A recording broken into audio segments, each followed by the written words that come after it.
Tipo Móvil Cine Video presenta Artistas en su propia voz. Hola amigos y amigas, gracias por acompañarnos en esta ocasión en la que nos encontramos con Fray Julián Cruz Alta para conversar en relación a la poesía y a la espiritualidad. Sin duda, esta conversación enriquecerá muchos de nuestros puntos de vista porque tenemos a un experto en el tema. Hola. Hola, gusto en saludarles. Partamos de la definición de poesía y de la definición de espiritualidad. La poesía, como sabemos, tiene su origen en el griego, significa creación. Y la espiritualidad es una definición de la trascendencia inmaterial de uno mismo. ¿Qué nos puedes decir en relación a que la poesía toda es sagrada? ¿Hay poesía pagana?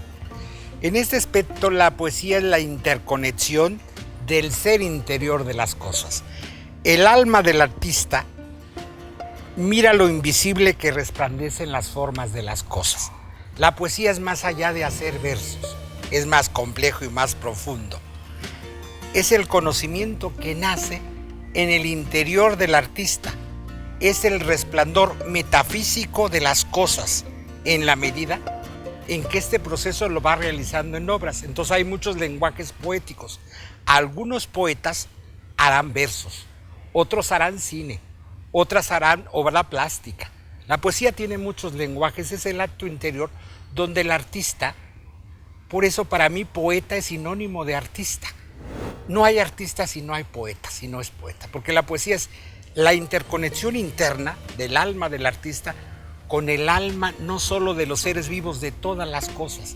Esto es profundísimo. Es esa interconexión. Entonces la poesía es anterior al acto de la obra artística.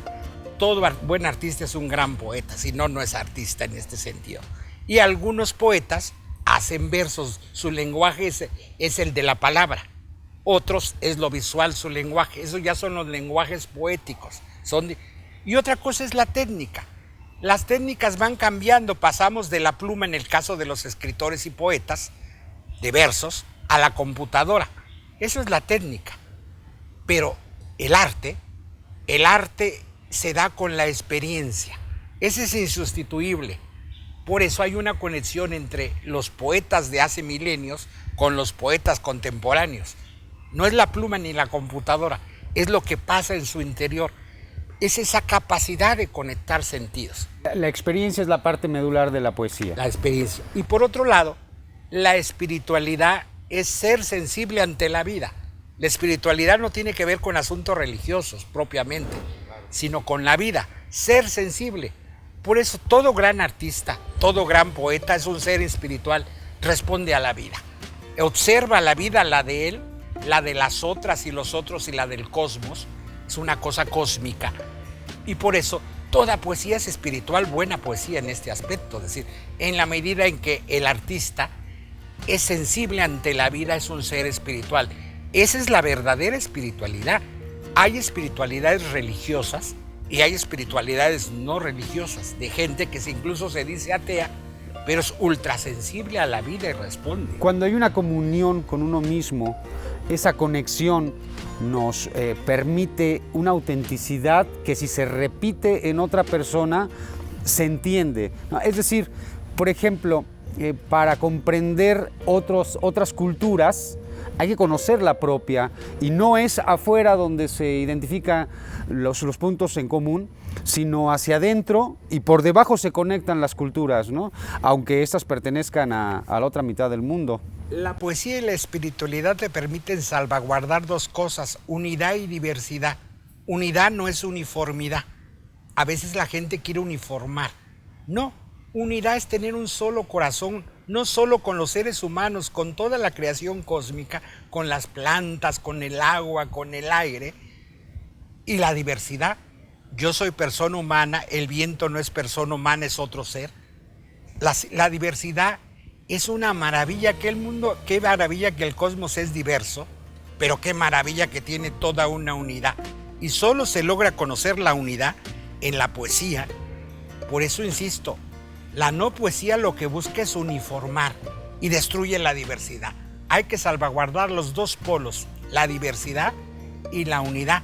Lo que destruye la diversidad es la uniformidad, que no es sinónimo de unidad. Por eso yo siempre distingo mucho, porque se confunde cuando uno habla de unidad con uniformidad. Un mundo uniforme es muerto, triste es la degradación de la poesía y de la espiritualidad. En masa, ¿no? Claro. Y las instituciones religiosas lo que quieren son mundos uniformes. Por eso la espiritualidad es más profunda que la misma religión. Ceñidos a símbolos muy estáticos. Claro, la maravilla del símbolo es que tiene múltiples interpretaciones, es poliverso, no tiene una única mirada. Ahí está la diversidad. Y la unidad es que nos mueve a todos los humanos el símbolo. Y quien quiere imponer solo una mirada simbólica son las instituciones religiosas que quieren controlar la parte simbólica y dogmatizarla. Lo que hay en los símbolos son sabiduría muy antigua. Y lo que se quiere hacer es quitar esa sabiduría y volver dogmas jerárquicos. Hay jerarquías que te dicen que es verdad y que no. Y la poesía revienta desde adentro esa uniformidad. Por eso un poeta siempre será un transgresor y alguien que romperá, un hereje en ese sentido, porque toda buena espiritualidad rompe moldes y es herética en este sentido. La ortodoxia en griego quiere decir la recta verdad. Doxa es verdad, orto, recto. Pero cuando uno se pregunta, ¿recto para quién? Para su poder. Cuando tú rompes su poder y su hegemonía, eres chueco, heterodoxia. Por eso, toda vida espiritual va a romper las hegemonías. Hoy en un mundo de pandemia, de crisis, la gente poética, la gente poeta en serio, no va a ser obediente, no va a estar temblando de pavor, va a romper y va a buscar otras salidas. Hay que cuidarnos. Pero el mundo lo que nos quiere es llenar de miedo y encerrarnos. Y que entonces nuestro sistema inmunológico se va a deprimir y sí vamos a caer presas del virus. Por eso alguien dice, no, hay que pensar mejor las cosas. Nos tienen apanicados, esto es un control mundial. La poesía rompe eso. Por eso los poetas estorban y las poetas en este control mundial de la pandemia. No solo es un tema de salud, es un tema de la vida. Y dijimos que la espiritualidad es ser sensibles ante la vida. Y alguien sensible no se cruza de brazos ni solo es obediente, sí se cuida, no es irresponsable. Pero cuidarse no significa uniformidad. Nos quieren uniformar con esta pandemia. Y sobre todo que no ha sido carcomido por ese miedo infundado, porque es otro virus. Ya todo el mundo sabe que vivir con miedo es una cosa lacerante para las sociedades, ¿no? Precisamente entre espiritualidad y poesía, esta relación, se me vienen inevitablemente nombres como Rumi, Omar Khayyam, Basho, Nezahualcóyotl, San Juan de la Cruz, Sor Juana Inés.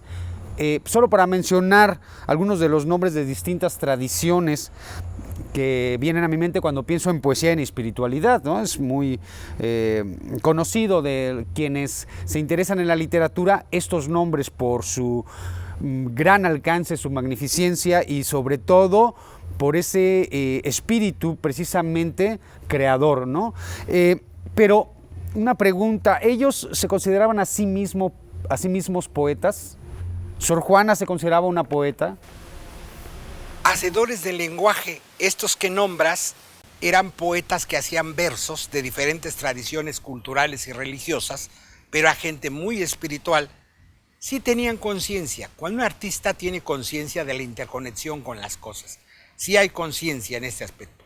No purísima y blanquísima, porque el arte no es así, ni el símbolo. Aquí aparecen dos caras del símbolo, uno que se llama la metonimia y otro la metáfora. La metonimia es verdades a partir de lo particular a lo universal.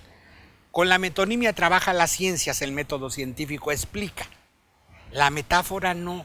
La metáfora es subjetiva siempre y requiere millones de interpretaciones.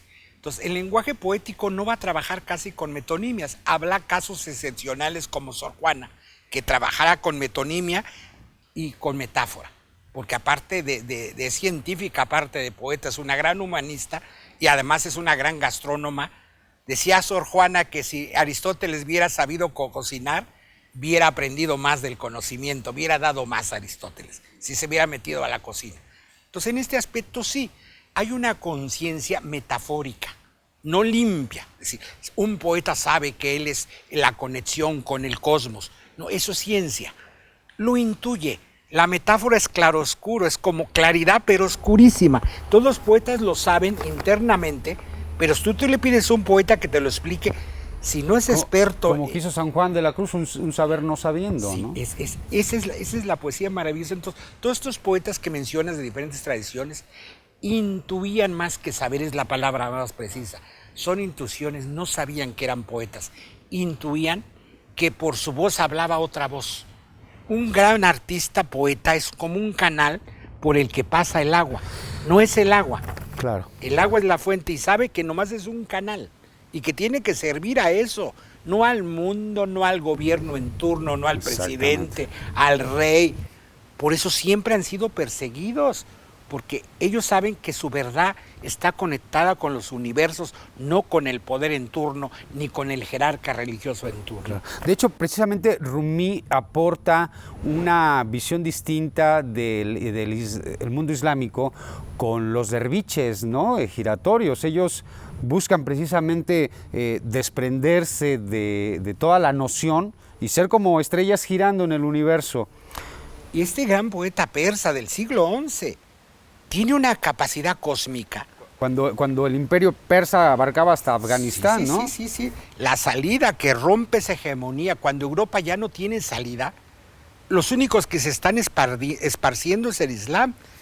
Su salida de Europa fue haber venido a dar a América, fuimos su salida. No tenía salida, el único mundo que iba creciendo y se iba comiendo Europa en cultura, en sabiduría. Aquellos en España estaban todavía en el mundo de la caverna, si no es por el Islam. Su salida fuimos que aparecimos nosotros y con la plata y el oro de América pudo hacer de España el primer país moderno país de la modernidad. El primer país moderno es España, pero gracias a la plata y el oro de América que le permite romper la hegemonía del Islam. Rumi es una maravilla porque no es cristiano y cuando hablamos de poesía y espiritualidad siempre los occidentales pensamos que esto solo es en el cristianismo. Rumi es islámico. El Corán es un texto poético como la Biblia, como la Torá judía, como todo el budismo, los sermones de Buda es poesía pura. Entonces en ese aspecto Rumi como buen poeta es cósmico y tiene otras imágenes no occidentales que el día de hoy para mí de los más grandes místicos y poetas del mundo, no solo del mundo islámico, es Rumi. Del siglo XI al siglo XXI sigue tan vivo como la fresca mañana. Y yo cristiano, occidental, leo a Rumi y me emociona y vibro. Un persa del siglo XI islámico, me tiene algo, esa es la maravilla del lenguaje poético y espiritual. Pasan siglos, pasan culturas y me dice algo. No soy persa, no reacciono igual, pero algo me dirá. Por eso hablo de esas intuiciones profundas, uno vibra, porque la poesía es sonido.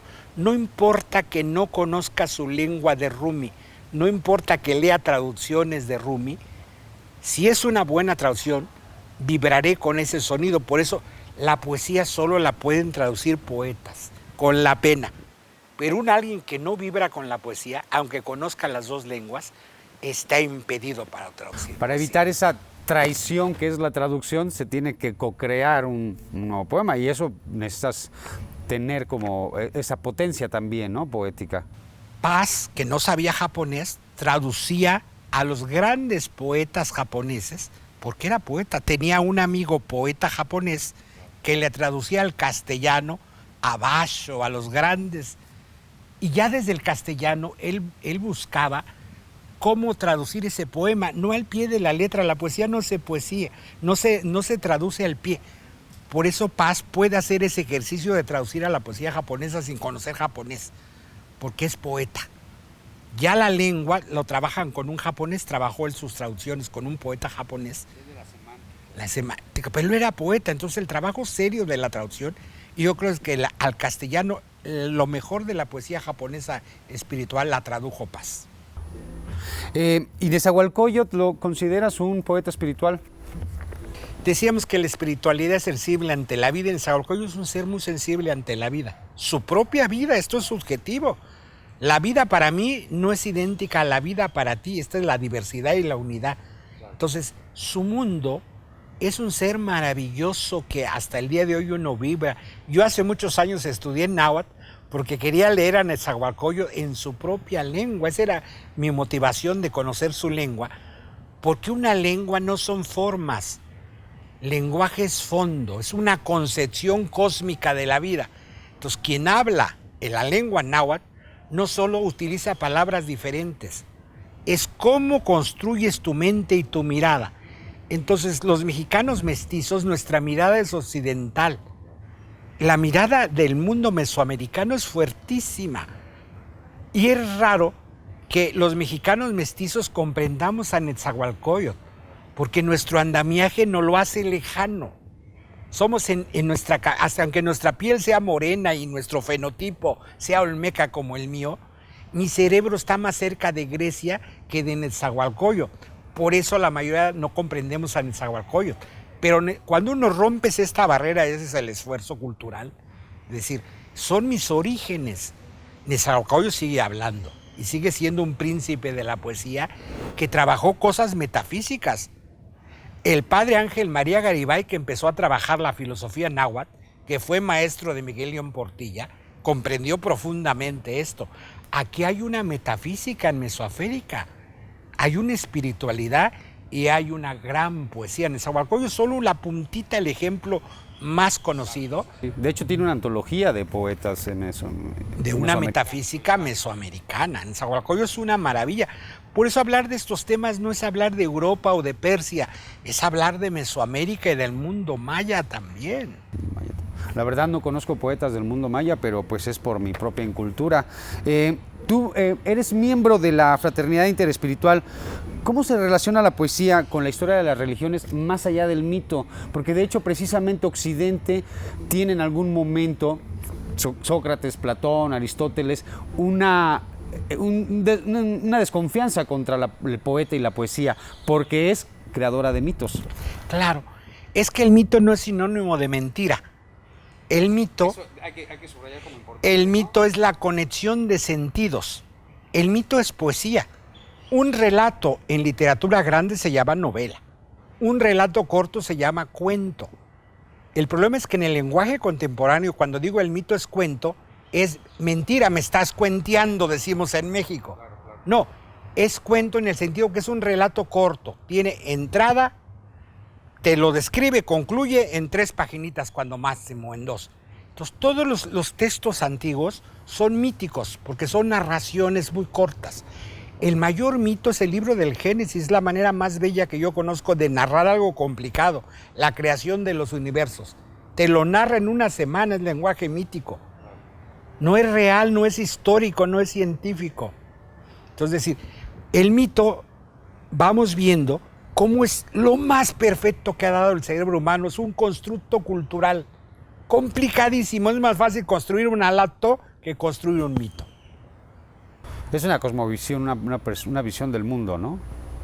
El mito es esta fuerza donde manifiesto mis deseos más profundos, mis frustraciones, mis sueños, no personales, colectivos.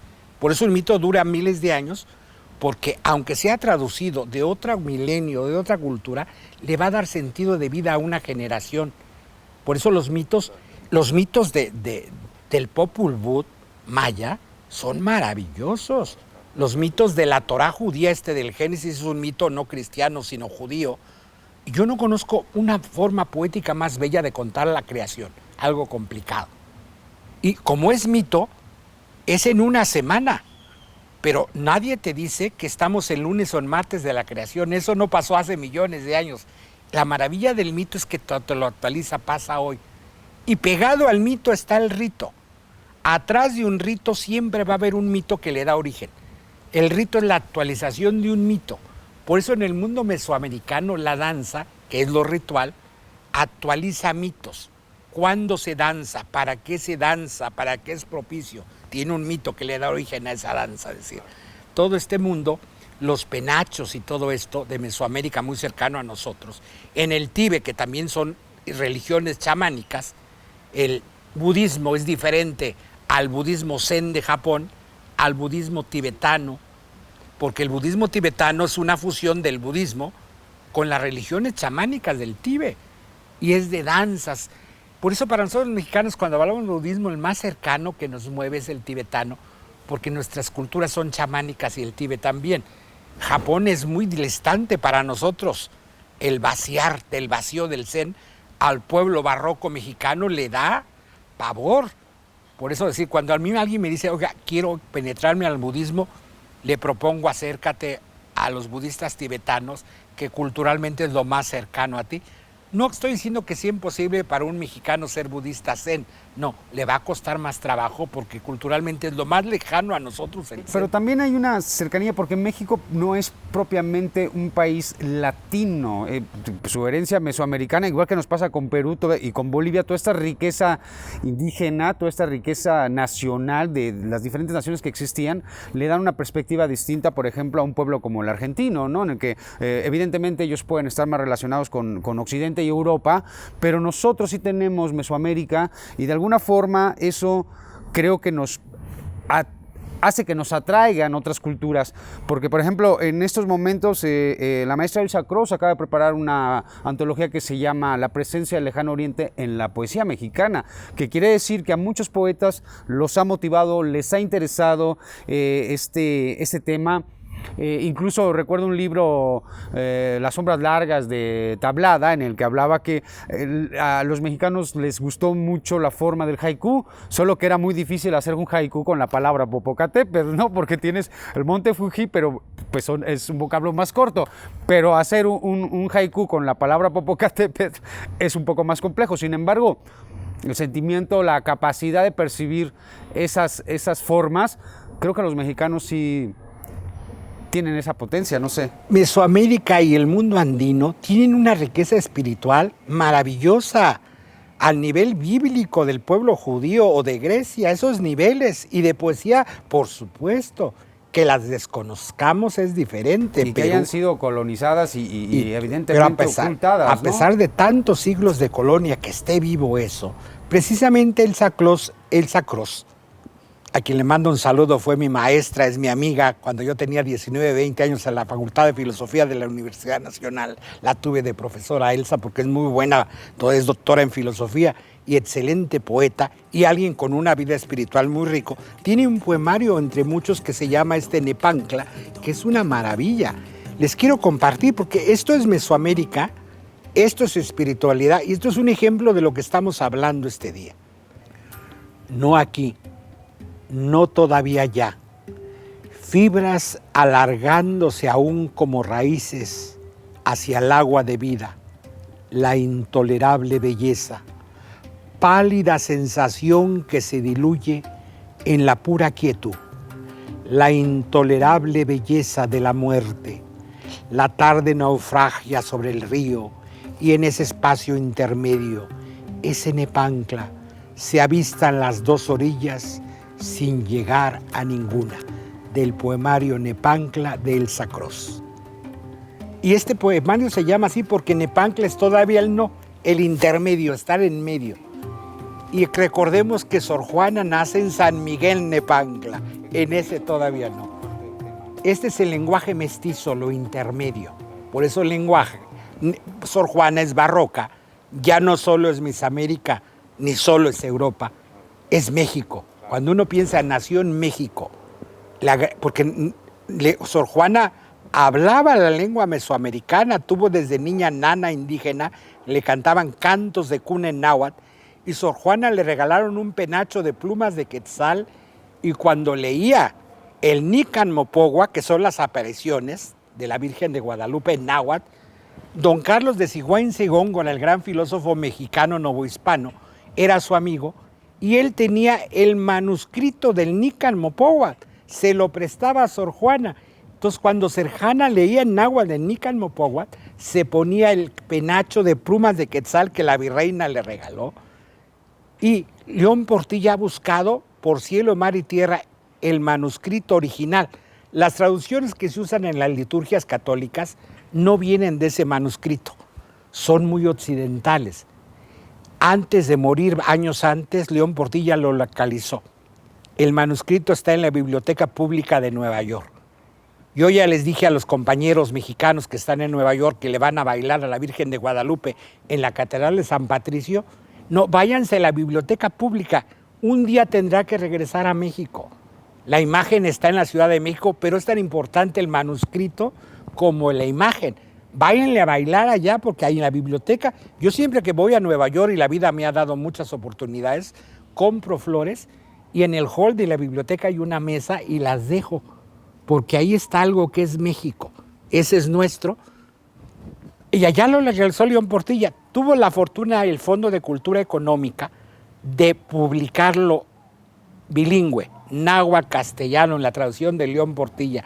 El libro se los recomiendo, se llama Tonantzin Guadalupe, ahora que viene la fiesta de Guadalupe. Ese es Sor Juana, esa es la maravilla, y ese es Nepantla. Es decir, hay voces, me dirán, espirituales y poéticas contemporáneas de estos temas. Afortunadamente hay muchas, en México y en el mundo. Hay poetas espirituales actualmente, un ejemplo, uno, no la única, Elsa Cross. Claro. Y por ejemplo, en la tradición occidental, algunos otros poetas que para mí son muy sensibles, por supuesto, pero que estaban del otro lado, no estaban profesando propiamente algo, sí espiritual, pero no religioso, como Las Flores del Mar, del Mal, de Baudelaire, o la poesía de Arthur Rimbaud, por ejemplo. Esto es lo que hablábamos, era gente muy sensible ante la vida, que no se plegaron a los sistemas de dominación cultural y espiritual de su época y que parecen como grandes blasfemos y herejes, más bien incomprendidos de su tiempo. Pero están renovando toda la... Están renovando porque son buenos canales. El espíritu no es quietud. En el libro del Génesis, en la poética judía, cuando se habla de lo que llamamos la creación divina, habla de una tormenta. El Espíritu de Dios no es un soplo que hace suavecito, es una tormenta que te tira. Entonces estos poetas son representantes de lo que te tira, son la tormenta, son canales purísimos de esta fuerza. Va en bruto, en vivo la fuerza de la vida, te arrolla, porque es vida y muerte. Entonces cuando no se comprende eso, dan miedo, dan mucho miedo. Un gran poeta da miedo. Sor Juana da miedo cuando comprendes lo que está diciendo a su mundo, rompe moldes. No una monja quietecita. Los añiñamos para dominarlos. La cultura, cuando se apropia de un poeta, lo domina, lo añoña para vendértelo bajito. Estos no se dejaron añoñar. Estos por eso son en bruto el agua pura, la vida pura, y rompieron. No los estoy poniendo ejemplo de nada, estoy tratando de comprender internamente la fuerza que tuvo estos personajes y el día de hoy siguen siendo grandes poetas y gente espiritual, por eso he dicho no religiosa. La espiritualidad es más fuerte que la religiosidad y a veces la religiosidad institucional se opone a la gente espiritual porque ninguna iglesia, ningún templo de cualquier cultura puede controlar a sus místicos. Uno de los místicos importantes también de Francia, ahorita me acordé, es Georges Bataille, ¿no? Que además es un poeta y un filósofo de mucho nivel. En su tiempo no fue, digamos, como muy reconocido, pero influyó muchísimo en la filosofía occidental. Y vaya que le dio la vuelta a los símbolos de la Iglesia Católica, ¿no? Totalmente. Los trabajó, los retomó. Místico, no era alguien que estaba rompiendo las cosas solo por romper. Entonces, para concretar y darle un poco de claridad a esto, ¿la poesía le da lenguaje a la espiritualidad, como lo has mencionado en alguna ocasión? Sí. El lenguaje poético es la expresión espiritual de lo humano. Es el espejo en que contemplamos el significado de nuestra trascendencia. La espiritualidad solo se puede revelar mediante el lenguaje poético. Y hay muchos lenguajes poéticos. Uno son los versos, trabajar la palabra. Otro es trabajar lo visual. Otro es trabajar la música. Otro es trabajar cámaras, el cine. Es un lenguaje poético. Por eso solo la poesía en acto es en la vida de los actos del ser humano. Esta es la poesía pura, es el lenguaje. La espiritualidad, he dicho hace un momento, es ser sensible ante la vida. ¿Cómo le explico a los demás lo que percibo de la vida? Con el lenguaje poético. Y hay muchos lenguajes poéticos. El que trabaja la palabra lo hará con un verso, el que llamamos propiamente poeta. Pero el lenguaje visual es poesía, la danza es poesía, incluso la gastronomía, hacerte un plato maravilloso, olores, sabores, colores. Y hay una espiritualidad que le dio inicio. Aunque esa persona se declare atea, aunque no vaya a templos, no haga ceremonias religiosas, la espiritualidad es más profunda. Y esto es necesario en el mundo contemporáneo. Nuestro mundo contemporáneo es menos ritual, menos religioso, pero en medio de una crisis de civilización que la punta del iceberg es la pandemia, necesita un lenguaje poético. A gritos lo estamos pidiendo. Para parafrasear a Breton, ¿la vida será poética o no será? O no será, porque es la vida. ¿Y cómo vamos a salir de estas depresiones profundas? La poesía tendrá que dar su palabra y va a producir. En tiempo de la gripe española se produjo mucha poesía, mucho arte. Los poetas visuales, gastronómicos, de la palabra, los cuentistas, están trabajando en esta confinación y van a salir grandes lenguajes poéticos en el futuro que expresarán la vida. Yo confío mucho porque la poesía nos ha librado en otras crisis de civilización. Es básica. Claro. Una última pregunta, ya que es difícil detenerse. Tú eres un gran lector de poesía. ¿Cómo escribir poesía en estos días? Primero, ser sensible, ser un buen canal, ser honesto con uno y con los demás, no fingir, no querer ser erudito o gran maestro espiritual que les voy a dar salidas a su vida, no. Ser humilde, darme salidas a mi vida, que me le pone de pie y dejar que la vida te inunde y vas a inundar la vida de los demás. Ser honesto contigo mismo. Hablar de las crisis, la vida también es crisis y se vale llorar y mentar madres, es camino espiritual también. Porque a veces creemos que solo lo bonito, confundimos el arte con lo bonito. No, eso es la decoración. El arte es la vida y ves, la vida está bien cabrona. Y a veces hay que gritar y romper. Y cuando hay que gritar y romper es arte también. Entonces, decir, un gran artista, ser honesto. Si ahorita no toca guardar silencio, toca gritar y romper, esa es la honestidad. Estamos ante una crisis profunda, por eso insisto, el virus es la puntita, está empezando un periodo fuertísimo y no es amenaza ni meter miedo lo que digo, es decir, prepararnos, que necesitamos a la poesía como un arma eficacísima para sobrevivir. Para comprendernos nosotros dentro de ese caos. Si no nos perdemos en el caos y nada más triste que morir sin saber por qué ni para qué en un caos, porque tenía que pasar.